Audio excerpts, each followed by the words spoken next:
Oh, we got a cool little 61 Falcon in the shop. Got a little small block Ford in there. It's got a pretty big cam in it. From what I understand, I haven't heard it run yet. And we got the door panels in. We're in the process of putting the back seat in there. Sam is anyway. Yeah, Sam's getting the bolts in there. That's a nice little car. Headliner looks good.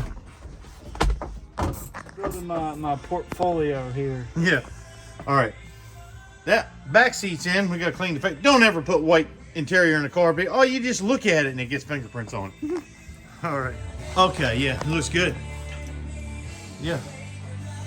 Looks pretty good. All right, now we're going to put 2 stainless steel screwed and trim screws in there on both sides.